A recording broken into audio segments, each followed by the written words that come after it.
Hey everyday adventurers, I'm Anthony Simeone at Live the Hero. I'm starting this series because I want to do a little exercise in applied humanities. I believe in applying literature to your life practically.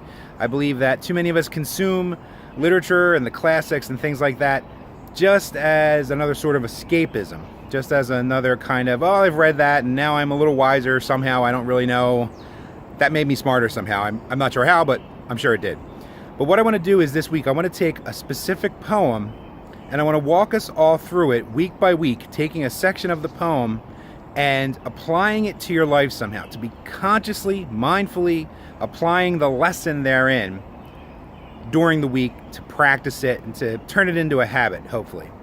So the poem I'm selecting for this first time around is If by Rudyard Kipling. I don't know if you know about this poem or if you've heard of it. Do yourself a favor, go look it up, print yourself out a copy, put some lines on your phone every week, put a reminder in your calendar, have it ping you every Monday with this new stanza. So, starting today, let's get into the first line. So here's my old, beat-up, weather-worn copy of If I've been carrying around for years. And during this exercise, I just want you to know, let yourself be human. Don't expect to follow these lines and be a superhuman or follow these lines every week and say, I totally 100% followed it all week long. We're human, we're going to stumble, we're going to fail. It's all part of the learning process. But it's not about perfection, it's about the striving, the trying, the attempting to improve yourself and your life. So let's take the first line here. So, If by Rudyard Kipling.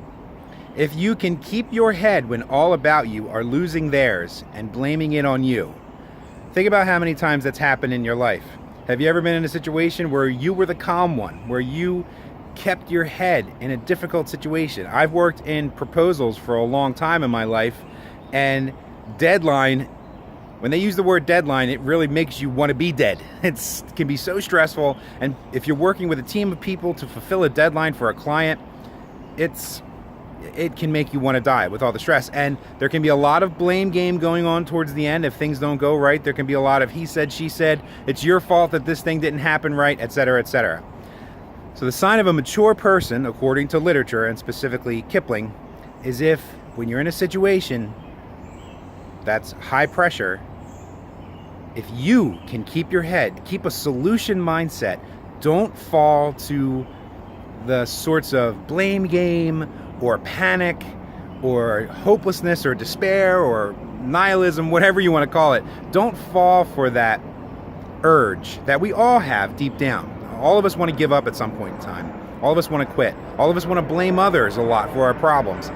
But if you can be the mature one in the process, if you can keep your head, keep your perspective, keep a solution mindset while everyone around you is scrambling, you'll find many times, after the dust is cleared, the dust is settled, the deadline's over, people will turn to you and remember that you kept it calm while they were freaking out. So that's your challenge this week, is to take those first two lines of Rudyard Kipling's If you can keep your head when all about you are losing theirs and blaming it on you, keep that in mind, be that focus this week. Try to keep that in mind and use this as your goal this week, to embody these lines and this concept during this week. So please subscribe if you haven't already.